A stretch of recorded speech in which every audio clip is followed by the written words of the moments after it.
So one of the things that I want to just say from the outset is that I feel a little bit like an imposter even leading this session because I don't lead a white caucus space or a white anti-racist space for kids. And so even though I've worked with kids who do anti-racist spaces at their school, and I've been a guest to get to learn from them and talk to them about what I do. I don't do this, and I don't feel like I know all the answers. There's actually very scarce research on affinity groups in schools, and particularly white affinity spaces. And at the same time, as I go to put together these presentations, I realize I have so many opinions about it. And so I do regularly talk with teachers about how to do this. And, I want to offer my knowledge of white racial socialization and identity development, as well as group dynamics, to support you as the teacher in supporting your students to form groups like this. What I'm saying is not like an endorsement of these groups. I'm not saying that every school needs to have them. I'm not saying that they're the right way to go. I've worked with one school where they had a white student who was really raring to start a group like this. They had a teacher who was willing to do it with them. They had a really successful group for about 6 years. And then the students who were in the high school in that moment, in that particular historical moment, were saying, this seems racist. I don't want to do this. I don't think I should be doing this. And so the group kind of fell off for a little while. And then it came back a couple years later because of different students and different historical events. And so, again, I'm trusting all of you as educators. You know your context, you know your kids, you know what they need, you know where the vacuum is in your programming, or the voids. And so, I offer this. If you're thinking about starting a group, if you already have one, these are, I think, framing ideas for how to think about that. But please know that I'm in an inquiry about all of this, just as you are. Exercising by yourself is really different from doing it with a team, doing it with a support network, joining a club, something like that. And so that support is part of why we have white anti-racist learning spaces. So white people doing their own work, support, and then creating space for people of color. What about for students? Why an anti-racist white group for students?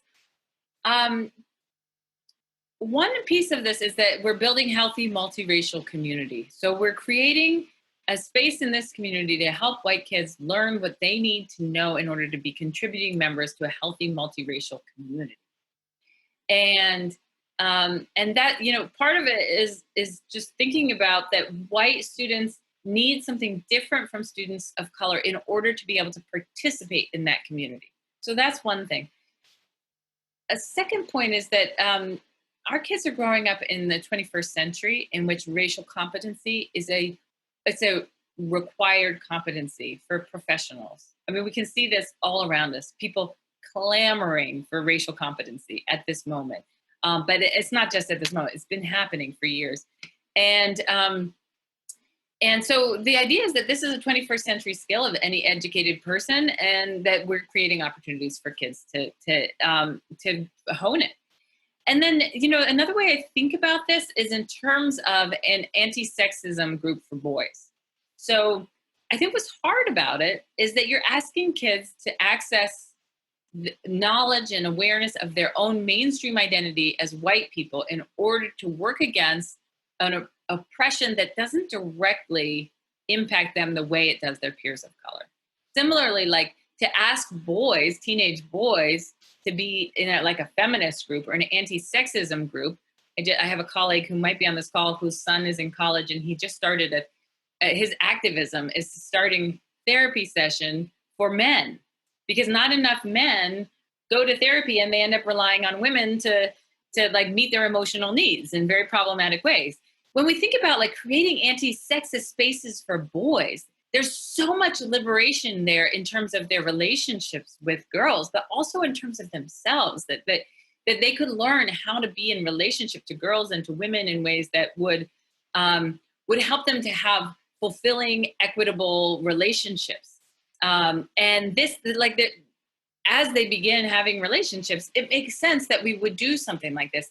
And the reason it's hard is because teenagers are thinking about themselves. And so are they ready to start thinking about somebody who's different from them and how maybe their identity or their group is oppressive to that group?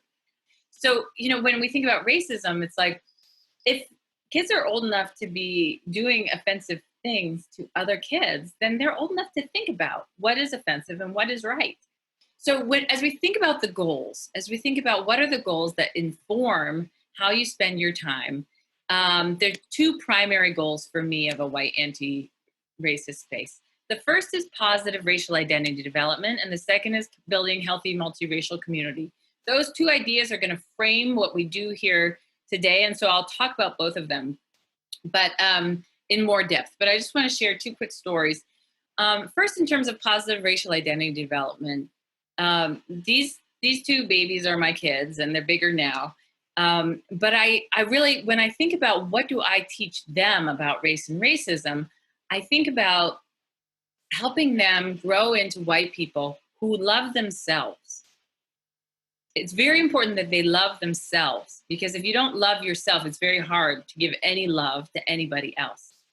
And I want them to know that they're white, that being white has impacted their life, and that they can use the privilege and the access that they have as white people to work against oppressive systems, to work against racism.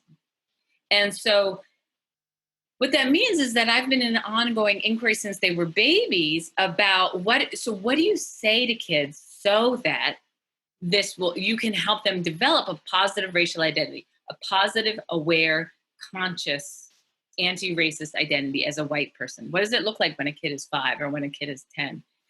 And so I was talking to my friend Gertrude from South Africa, but I was talking to her about my daughter, Tina, who's in this picture, who was very blonde. She's still very blonde, but as a child, she had white hair. And everywhere we went, people commented on it. Oh, she looks just like a little doll baby. Oh, her hair's so white. Oh, and people wanted to just, I don't know, talk like, were you blonde? Was your husband blonde? No. Okay. So I got really tired of talking about how blonde she was. And she decided when she was 5, she wanted to dye her hair purple. And so I was telling my friend Gertrude about this, and I said, I think it's a really good idea, because I think that if she dyes her hair purple, it basically symbolizes a healthy detachment from her blondness. And she said, Allie, listen to me. There's no such thing as a healthy detachment from who you are. Your daughter was made with blonde hair, blue eyes, pink cheeks, and that is her vessel. That's the only vessel she gets, and that is the vessel she will carry this around with her in this world. That's all of that is her body. That's what she gets. And so how is she going to love other people if she doesn't love herself? How could she have a healthy detachment to who she is and still work towards wholeness in the world? That's not how it works. And when she said that, obviously I was like, of course, you're right. Why don't I see these things sooner?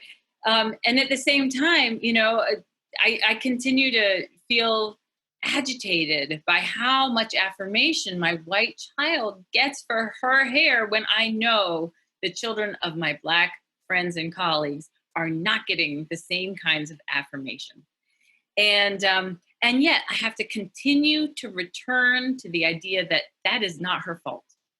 That as a white child, that is not her fault. She came into this world with the vessel that she has, and it's my job to support her, to know that being white or being blonde doesn't make her better than anybody else, but it also doesn't make her worse. That is who she is, and I want her to develop a positive racial identity within that, and the positive racial identity means a conscious anti-racist awareness that does not conflict with being who you are.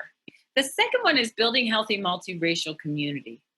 Building healthy multiracial community because, when I think about all of the campaigns right now that is like Black at blank school that are on Instagram and Twitter, where Black students are talking about some of the trauma they've experienced at their school. I mean, some of these examples, of course, are about teachers, but so many of the ways that students are alienated in their experiences are a result of other students who were not racially competent, who wanted to touch their hair, who said something rude, who didn't know how to talk about race, who may have absorbed racist ideas from any plethora of places, TV, media, radio, the air around us, and they repeat it, and it's hurtful. So white students are critical to building healthy multiracial community and helping them develop racial competency and awareness of the things that they're taking in is all part of it. The other goals I have are kind of sub goals to that.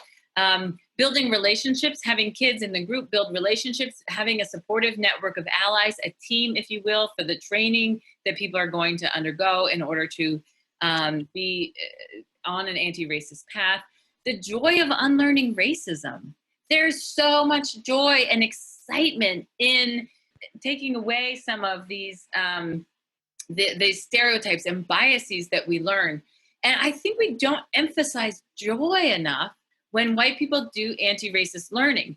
And particularly for kids, I have a colleague doing research on this, and he said that when he interviewed kids of color about their time in affinity spaces, they were like, oh, well, I go in and I just connect with my friends and we have fun, and sometimes we sing and we do these cool things, and like it's life-giving. I can breathe more easily afterwards.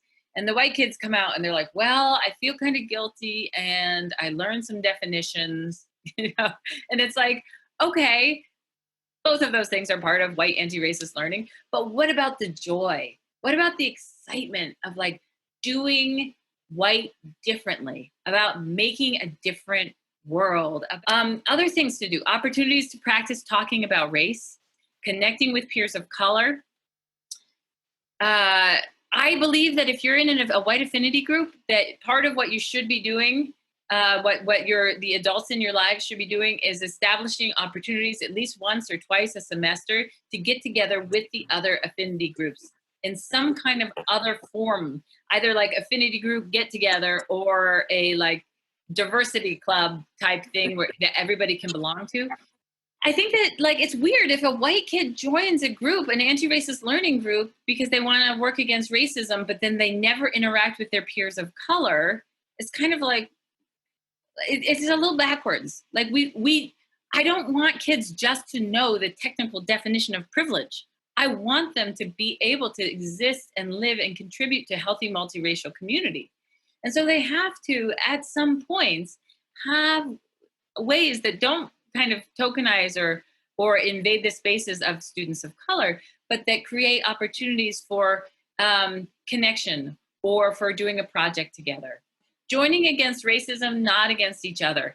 And this is not just within the group, as we talked about with white anti-racist learning spaces, but in the school at large. I think that all of the kids are going to be better off learning about racism, even in multiracial groupings, if they think about racism as a structure that hurts all of them in different ways, just like sexism hurts everybody in different ways. Sure, it might advantage men, but at the end of the day, men that continue to operate from a sexist frame are going to have much less fulfilling and successful relationships with other men or with women. So joining against racism, it's like a study that I read a while ago about teaching kids about the food industry. And if you teach them that like that certain foods are bad for your body, they don't really listen. But if you teach them that there's a conspiracy on the part of the food industry to get you to consume more sugar so that you'll be more addicted to their products, kids like get up and outraged about that. And they're more willing to fight that system. And so I think really helping them to see this is a system that has shaped all of our lives, but it's all of us against the system. It's not like you versus me. We don't change the system if I fight you and you fight me. We might have an engaged and heated dialogue. There's nothing to be afraid of there. But ultimately, that's not what's going to change things. And then, of course, skill building in these groups. So I'm going to share some of my research on building healthy multiracial community. What is it exactly that white children need to know? And this is based on some of my research on racial socialization that I did as part of a research team with Howard Stevenson, who studies Black racial socialization. And one of the things he said is that racial socialization takes many forms in Black families. But essentially it takes like Black families might be culturally socializing their children or preparing them for bias. In some families, not very many, fewer than 2%, there's a promotion of mistrust for the sake of safety, and then egalitarianism. And what Howard said was like, white people, frankly, don't show up. When we measure them for how they socialize their kids, they don't show up, except on egalitarianism. So a lot of researchers were saying maybe white people don't socialize their kids around race. And Howard said, I think they do. I just think it doesn't show up on the measures that we give to people of color. So he said, why don't you begin to like look at racial socialization of white people? And so what I'm going to share today is some of the research that I've done primarily with Dr. Eleonora Barkley, as well as some members of Howard Stevenson's research team, including Keisha Bentley Edwards, on like what are white families teaching their kids about being white, and what are white families teaching their children about race. Here's some of what we found. We found people telling their kids being white is meaningless. It doesn't. It's you know, when we asked white kids how they identify, they would say, and these are all high school kids. I identify more as Italian, or I identify more as an engineer. I'm more connected to my identity as a scientist than I am to being white. One kid said, I'm just normal. So being white just doesn't have meaning for so many white kids. Colorblindness, like someone said, you should judge people by their character and actions. You should not judge them on the color of their skin, which is great. And at the same time, that idea, like, don't talk about race, don't talk about racism. We actually can't do anything about racism if we're pretending to be colorblind. It's also totally unrealistic because I might want to be colorblind, but I don't live in a world that's colorblind. And I have so much bias that I can't see if I'm pretending to be colorblind. I can't look at my bias. I can't look at my racism if I'm acting as if I am colorblind. Focus on values. So there was a sense that like we should, like the reason we are not friends with people of color is not because they're Black or they're brown, it's because we share different values. But there's that question that like, okay, so if you share different values, how do you know you share different values if you aren't friends with each other, if you don't know each other? What is it that makes you think you have different values when you don't actually have relationships? Don't be racist. Racism is wrong and individual and overt. So this was a big one. Like, don't be racist. That's good.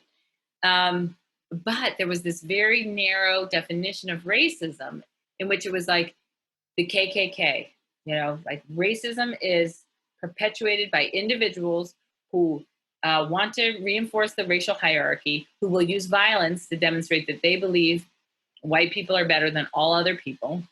And so don't do that is wrong. Don't align yourself with that. And I remember one parent who what we did was we interviewed teens and we interviewed their parents all on the same afternoon. And then we interviewed them together to see how they talked with one another. And I remember one mom saying to her daughter, I just have to know, are you racist? And the daughter was like, no, Mom, are you crazy? Of course, I'm not racist. And then the mom was so visibly relieved. And I remember watching them and thinking, first of all, that could have been me. I don't want to like mock any of these participants because they are all willingly participating in something I never probably would have done when I was a teenager. But it was so funny. This mom is like, thank God she's not a racist. And I was just thinking like, okay, so your daughter's not a card-carrying KKK member. Isn't that kind of a low bar? Like, is that you? The fact that she doesn't self-identify as a racist means you've done your job? It's very surprising. And yet, I think that's it. It's like racism is wrong, so don't do that. Okay. But then we don't think about racism in terms of the systemic and historical framework that we're all operating in. So much bigger than just, white supremacist groups. That's important too, but it's not all that racism is. Okay, racism is in the past. There was a sense among the kids that things just get better. Over time, history will make everything will get better. We'll get less racist, and that's what we've been doing. Ibram Kendi today says, no, that's not true. There's always been racism, and there's always been anti-racism. They are parallel tracks, and sometimes one is amplified and sometimes the other is amplified, but they've always coexisted. And in many ways, one keeps the other in. The anti-racism keeps the racism strain in check. But if the racism strain is checked, it's only because somebody is working really hard at it. It's not incidental. It doesn't just happen because we evolve. Okay, assimilation-based integration. We're cool with people of color as long as they look like us, they talk like us, they dress like us. Okay? I don't mind the color of people's skin. I just mind if they wear such and such clothing, if they listen to such and such music, if their grammar is not white. And so that's a huge piece. As long as they're like us, as long as they're not culturally different, we're cool. For young children, people often shared multicultural literature with their kids, but for teens, they often waited until kids asked questions. And so what that meant, and I think we talked about this in the first session, is that when there were conflicts, either on the news or in school, parents and kids had conversations about race. And then you're doing two things. You're talking about race, which is already hard because you don't do it very much, and you're talking about a conflict. We want to be talking with kids about race enough so that when there's a conflict, we're doing one hard thing. We're already good at talking about race together. Let's talk about the conflict, using the skills that we've built up over time when there was no conflict at the center of the conversation. And then finally, this is where teachers come in. Just do it. Don't talk about it. I send my kid to a racially integrated school, but I don't talk about it with them. So hopefully the school will take care of it because I'm not going to do it. So there's a lot that a child's going to learn from being in a racially integrated space, but doesn't automatically give them racial competency skills. Essentially, the way we summarize this is that parents wanted race not to matter, so they acted like race doesn't matter. And then the kids got the message, race doesn't matter, which is a really different message. The parents knew race mattered, but acted like it didn't. They didn't want it to. But they knew it did matter, but their kids were not getting the message that race matters. Scholars of racial socialization say that it's not what we do once a year. And so this is probably the most important thing about how we talk to teenagers about race is that sometimes we think like, well, I'll just take them on MLK Day, or I'll just, we'll go to the movie Hidden Figures. We'll do this race thing.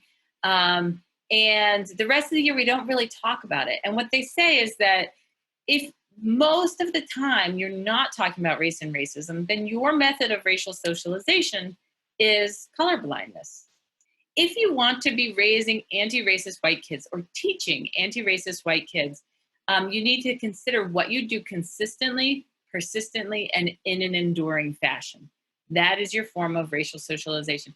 Notice it doesn't say you need to get it right all the time. That's not what it says. It says you need to engage, and re-engage on a daily or weekly basis. And you're going to get it wrong sometimes because it's a complex idea and you're going to have to and kids are complex. They're all in different developmental stages. You're going to have to enter where they're ready for the conversation, and you might find out they're not quite ready for it. When I have a failed, or what I would label a failed conversation with my children because I have been ineffective in communicating something to them about racism, I just remind myself it's not about this moment. It's about what I'm doing in the long run, consistently, persistently, and enduring.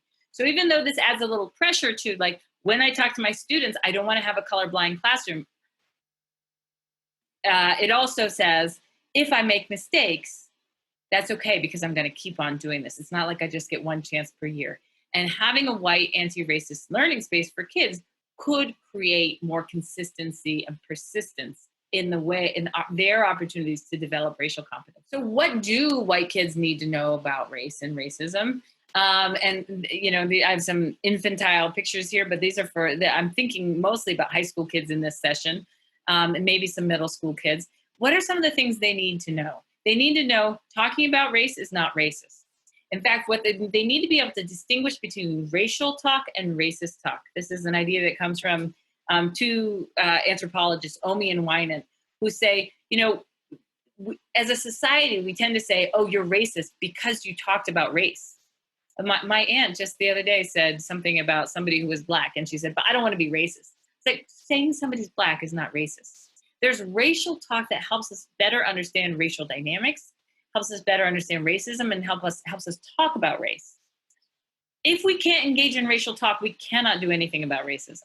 But racist talk actively perpetuates racial hierarchies, stereotypes, discrimination. And so we want to be able to differentiate between these things, because if we have kids who are saying like, you know, oh, you're racist because you're serving white bread instead of brown bread, you know, which somebody said to me once when I was a camp counselor. He was an 8th grader, and I remember being like, I froze. I was paralyzed by that comment. Even though I look back and it's like, that's not racism, that's bread. It's like totally different idea. And yet like the accusation of racism when it comes out of the blue really hits you. But people aren't going to take kids seriously if they call everything racism. They need to be able to distinguish between racial talk and racist talk. Difference is good, and we're not all the same. I think when I was growing up, I was supposed to not talk about race and racism. I was supposed to be colorblind. And I think implicit in all of it was like, don't notice if somebody's different. It's rude. It's rude to point it out. It's rude to name it. And I think, but where we need to get is like, we are all different. It's the same way when we talk about diversity. Like sometimes in schools when we talk about like a diversity hire, I know that's just like the lingo we use, but I'm like, it's not a diversity hire. You're hiring a person who's just complete in and of themselves. And when they come here, we will be more diverse as a group. But it's not they who bring the diversity. It's like all the diversity is in the makeup of the group, or not. They just bring themselves.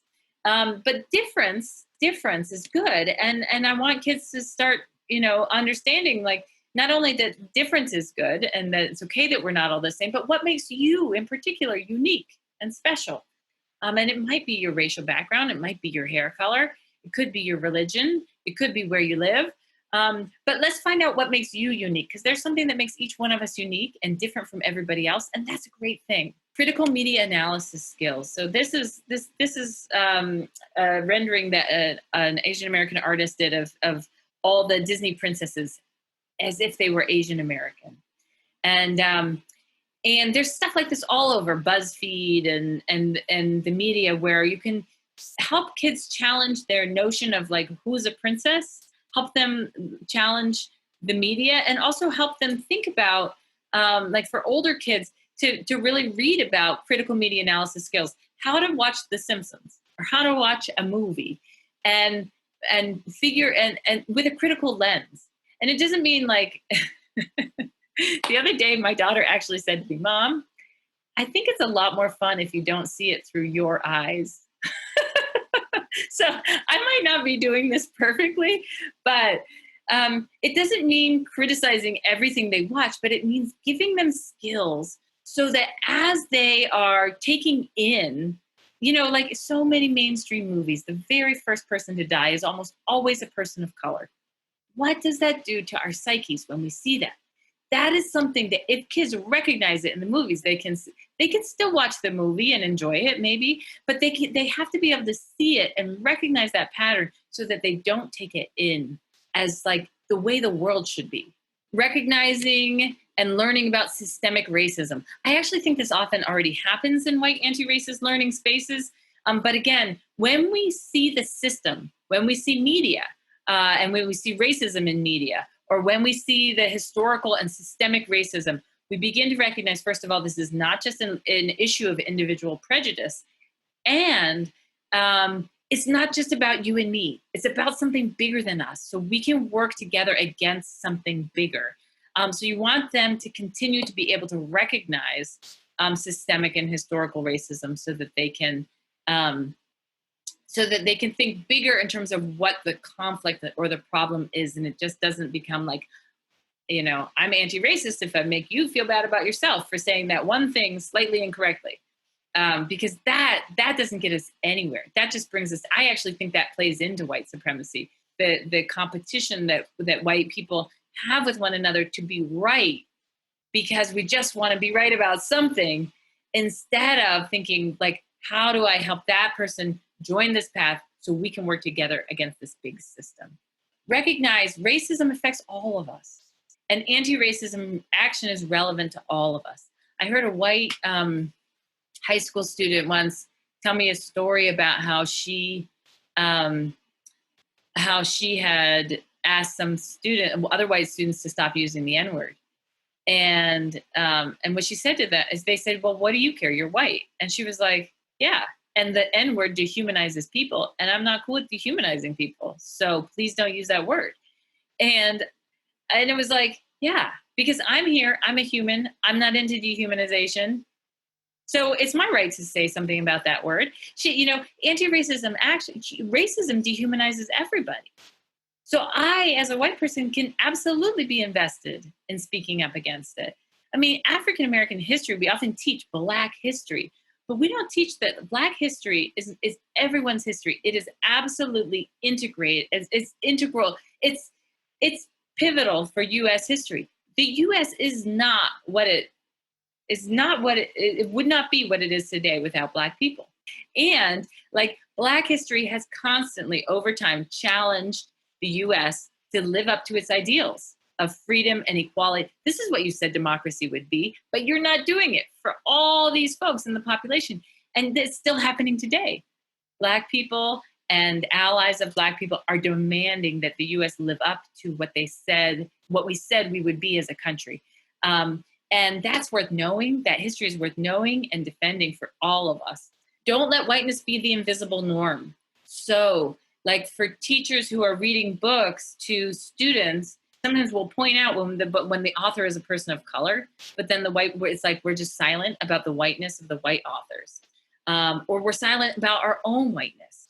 If you're going to name somebody's racial background, name it also for people who are white. Notice when spaces are all white, especially when they're unintentionally so. That's also part of the critical media analysis, is seeing when spaces are all white. And then race is a social construction, just like other social fictions that we propagate in our society, which I won't talk about here. These are some of the things that white students need to know. It's not everything, it's just a sampling of some of the things white students need to know. The other really important thing to be thinking about is a positive racial identity for kids, thinking about how to support that.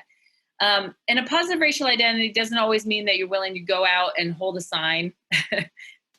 Maybe it does, but like, there's so many ways to have a strong positive racial identity. But I think it's really part of why I like this picture is because this young white woman knows that being pro-Black doesn't mean she hates herself.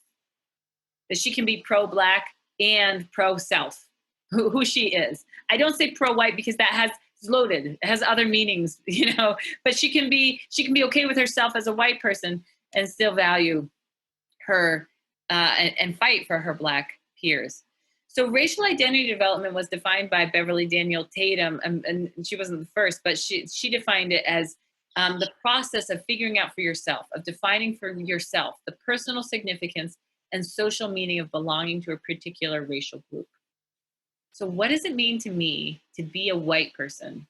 And what does it mean to you that I'm a white person? What does it mean to everybody who sees me as I move through the world? Because I might think being white is meaningless, but the police officers in my neighborhood who have never once followed me home and never once stopped me, in stark contrast to my Black neighbors, seem to think my whiteness means something. So racial identity development is the process of learning that, like, other people see me as white and that means something. And also it means something to me. And what does it mean? And so there's this framework that goes from a negative racial identity to a positive racial identity. And a negative racial identity is essentially the absence of an awareness that you're white or that race impacts your life. Whereas a positive racial identity is essentially a conscious awareness that you are white, that racism has impacted your life, that you can use your privilege to work against racism, and that being white doesn't make you wrong. You just are who you are. But that people throughout history have worked to make whiteness mean something in particular. And white people today can work to make it mean something different. So, white supremacist groups are right now, like, there's this big campaign, at least there was last year. I don't know what it looks like now, of like, it's okay to be white. And they were putting up flyers around college campuses that say, it's okay to be white. That's all the flyer says. Because there's a sense that it's not okay to be white. It's definitely not okay to be a white man. Um, and what positive racial identity means, no, it's not about whether it's okay to be white or not. It's about recognizing that whiteness has meant something throughout history and that we have a choice of what kind of white person to be.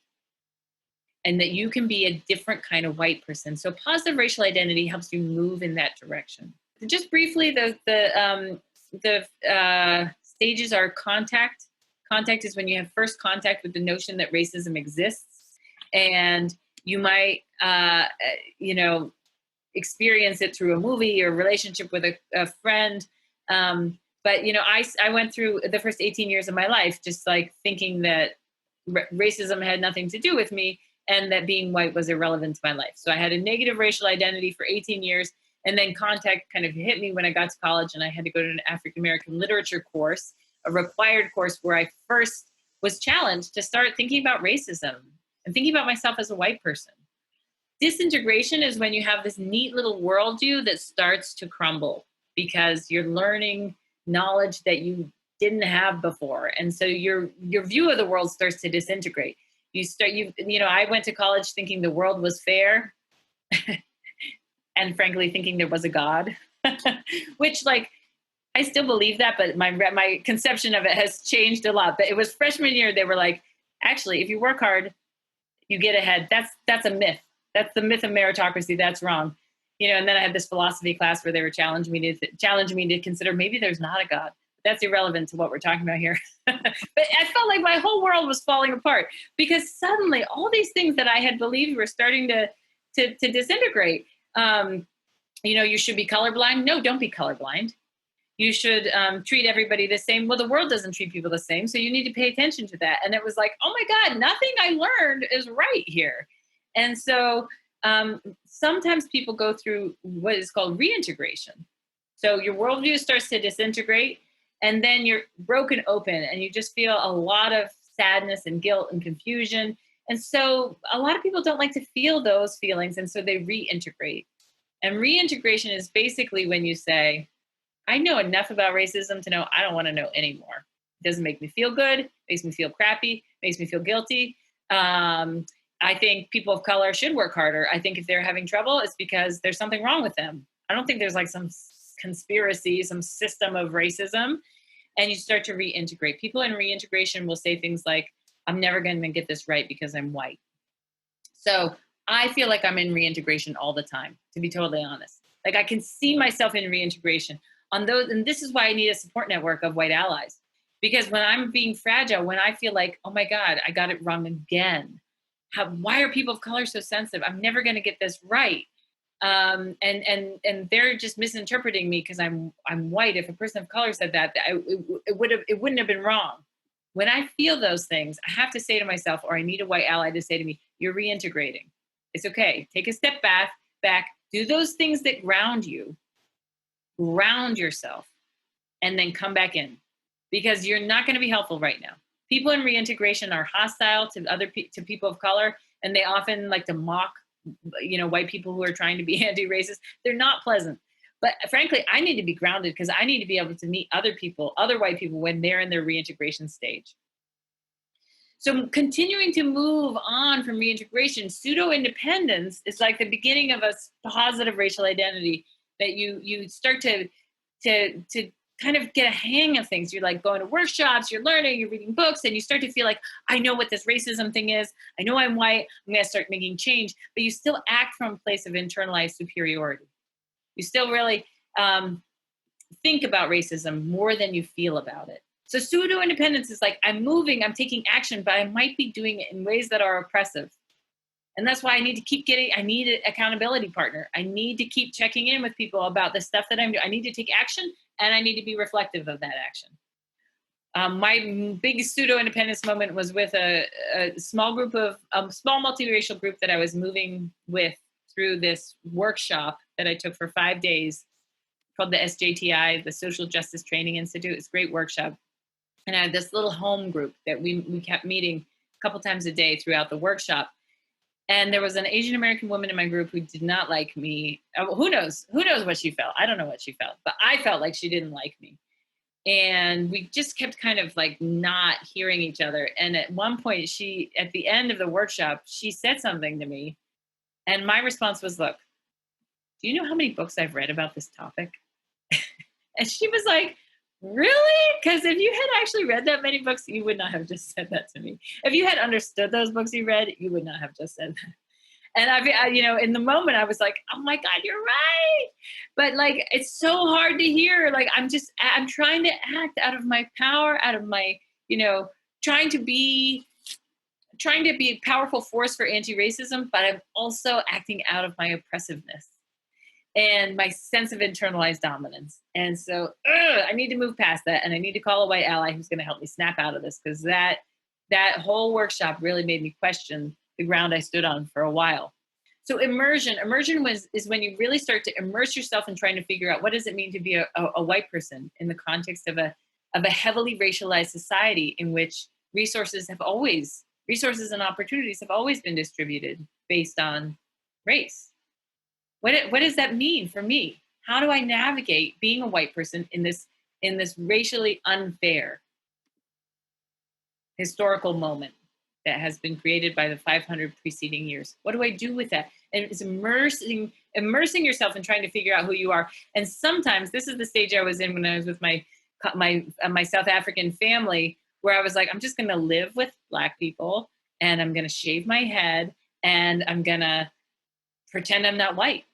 I'm just going to like try to not be a white person. That was, this is very common that people in the immersion phase are just like, I just want to get away from other white people, immerse myself in communities of color. And then slowly you learn, like, that's not helpful to anybody. You can still be part of the community, be part of the family, but I can't be Black. Again, I can't, so I have to figure out, what does it mean to be me in this vessel that I carry?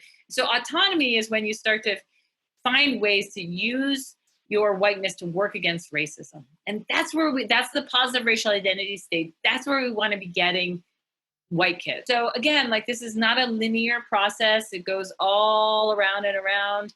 I sometimes think about it in terms of a bar graph. Like, every day I wake up and I could tell you on a scale of 1 to 10 how much I'm in each one of these stages. Each one of these stages then kind of precipitates movement through the other stages. And so as I support the development of teenagers, I want to be thinking about, how do I keep moving you towards a positive racial identity? If you're stuck in guilt and shame, that's not where I want to get you. That's like, you're like in disintegration and reintegration. You're possibly at risk of like kind of closing the door on this. And because you're white, you probably can't. I want to keep moving you to a strong positive racial identity. One of the things Beverly Daniel Tatum says is that white people need to, there's like 3 very visible ways to be white in our society: ignorant, racist, and colorblind. And so a lot of white people are like, oh, I'm not white, that's okay. It's almost like the white supremacists have hijacked the term white, so white people don't identify as white. She says there needs to be a 4th way. It's very mysterious here. What's the 4th way? The book is in front of it. The 4th way is an anti-racist white person. And she says, white people need role models for what it looks like to be an anti-racist white person. That's where the idea for this book came from, that I co-edited, that we wanted to give stories of white people who spent their lives working against racism. Kids also need that. Here's Kyle Korver. Last year, he wrote an article for the Players Tribune. He's a white basketball player. And he wrote this amazing piece called Privileged, about basically waking up one day and realizing all this time he thought the reason his colleagues on his basketball team, the Utah Jazz, were getting arrested when they would go party at bars and stuff was because they were doing something wrong. One of his Black colleagues was, one of his teammates was arrested and his leg was broken while he was in prison, taking him out of the season. And Kyle Korver started to realize, this is happening because they're Black. This is not happening to me because I'm white. And he starts to speak up about it. But this guy's voice is going to resonate with a lot of our white teenage boys a lot better than mine is. So be on the lookout for who are some white anti-racist role models who your kids could see as like possible models for them. Okay, what's the right age to start? I really have no idea. But I offer this framework from Teaching Tolerance. It's called the anti-bias framework. They basically break down into 4 categories what students need to be learning at each age in order to develop an anti-bias approach. So they break down identity, diversity, justice, and action.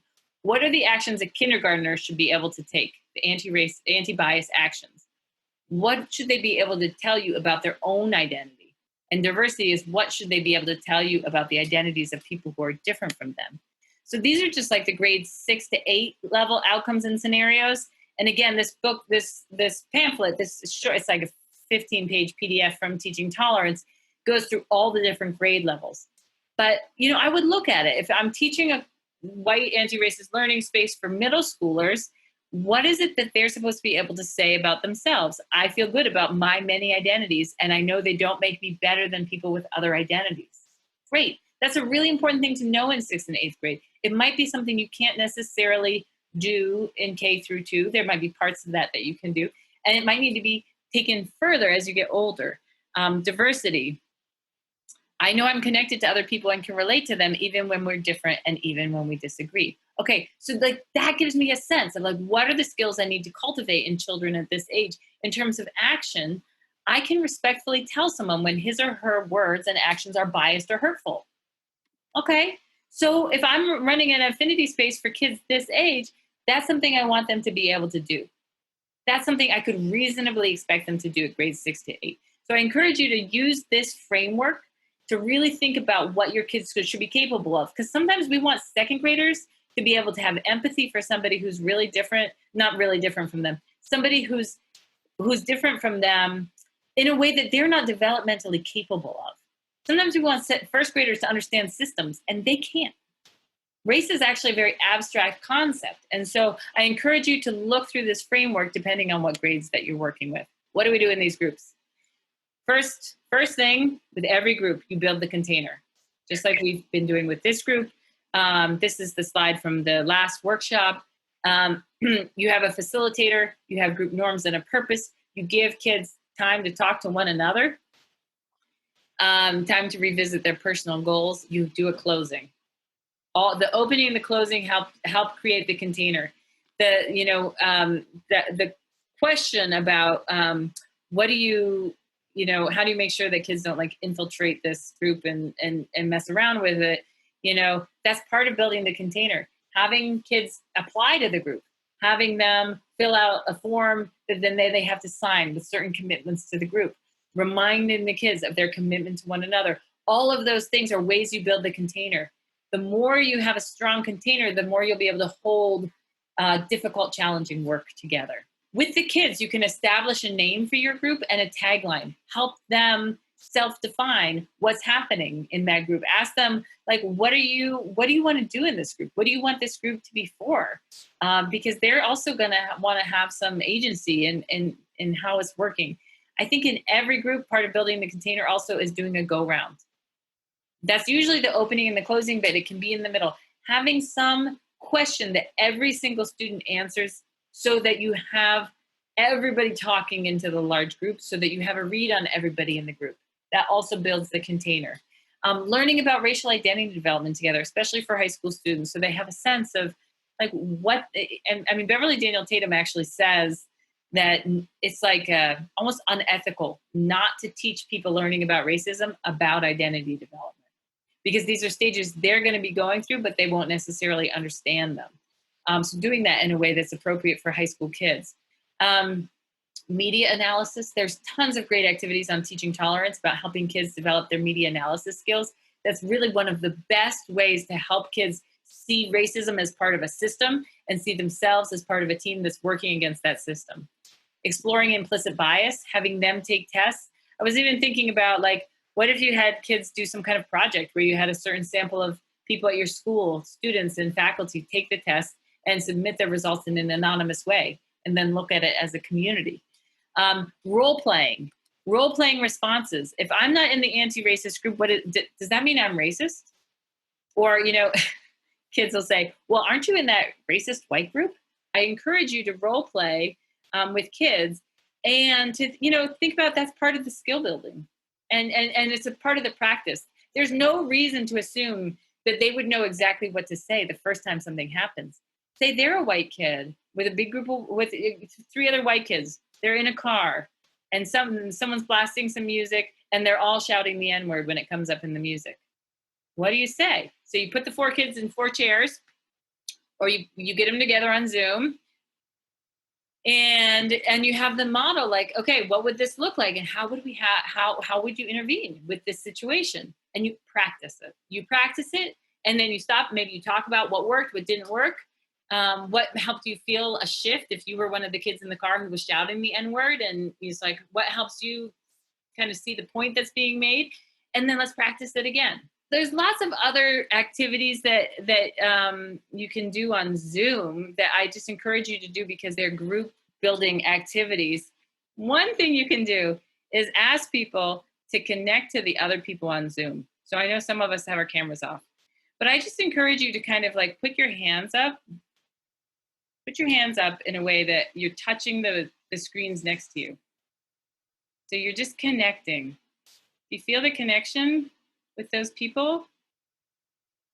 You're actually like, it's like, I don't know. I mean, maybe this is just me, but I feel like my energy shifts when I feel like I'm forming a connection. Another way to form the connection is like, let's all connect by like touching our camera. You know, it's like I'm reaching out to you.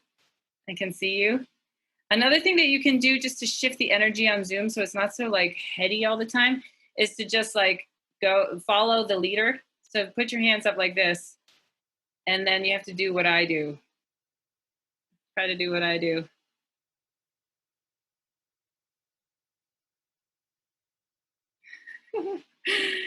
So, and you can have different kids like take on leadership. Okay, another exercise. I need you to stand up and just stand up with me, and if you can, and you're willing and you're able, and just like we're gonna. This is called shake the dog. So you're gonna just shake your hand, right hand 5 times, left hand 5 times, right foot 5 times, left foot 5 times. So we're gonna 1, 2, 3, 4, 5. 1, 2, 3, 4, 5. 1, 2, 3, 4, 5. 1, 2, 3, 4, 5. Now 4 times. 1, 2, 3, 4. 1, 2, 3, 4. 1, 2, 3, 4. 1, 2, 3, 4. 1, 2, 3. 1, 2, 3. 1, 2, 3. 1, 2, 3. 1, 2. 1, 2. 1, 2. 1, 2. 1. 1. 1. 1. All right, sit down. Good. Just an energizer. It's just an energizer to get the energy moving and flowing and get people laughing. If there were only 12 of us, we could have our mics off for that, and get people to kind of build connection within this weird world that we live in that is Zoom. There are other things you can do on the whiteboard. You can have people kind of draw. So you could put up a scale of like, how are you feeling today, on a scale of like very bad to very good, and then have people put their initials on those spots. You can download a mandala and have people in the group color it together. Lots of little icebreaker things that seem irrelevant to the purpose. But I think what I want to emphasize is that anything that builds your group container is going to serve the purpose in the long run. Helping the kids connect with one another so that they can do deep work together is not irrelevant to the purpose. So we did an Answer Garden word cloud. Anybody can set those up. Just go to answergarden.ch. Pair conversations in one-on-one breakout rooms, or groups of 3. Roll tag, we just did one, or a chalk talk on a Google Doc. Okay, so for a group like this, you might consider having a Google Doc that is just kind of running. So we always kind of go back to it as a group. Do a chalk doc where you write down some ideas for that have worked well with your students. So it could be a silent activity where some people write in and other people write questions. And then we basically have the whole conversation on the Google Doc through writing, just like we would in a chalk talk, in a silent, but we're all here together and have the conversation with less talking. So anyway, any ways that we can mix up the energy is going to be helpful in this Zoom world. When you're talking with kids, some guiding principles include not shaming them. really continuing to come back to the ways that we've all been socialized around race. And so, we need to unlearn it, but like shaming you is not going to help you unlearn it. And I think especially for kids, they're just picking up what their parents put down, and they need some support to kind of start thinking for themselves. But shaming them is not going to help them do differently. Don't fight, and don't let kids fight with each other. I remember my partner and I had a lot of conflict over Israel and Palestine at one point in our relationship. And we used to fight about it all the time. We had different ideas about politics. And at one point we realized, wow, this is an ancient conflict that has destroyed countries and people and families for so long. If we fight about it and we let it destroy our relationship, we're not making anything better.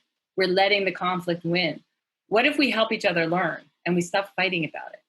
And so that's where I would go with this group. Don't fight, explore, question, let them know you have questions, try to find answers together, model imperfection as a mentor to the group, and not knowing, and don't objectify people of color.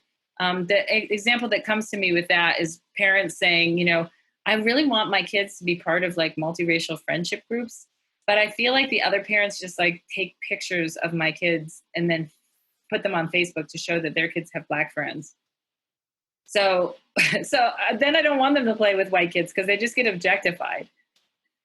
So I think making sure your group doesn't do that, particularly in their goals to be anti-racist. And then finally, just be aware of all the white supremacist recruiting tactics. I mean, there are groups that are not infiltrating, but they just like create video games and then put out messages through video games. This Prager University looks like this very harmless thing that kids kind of access and then are kind of fed white supremacist ideas.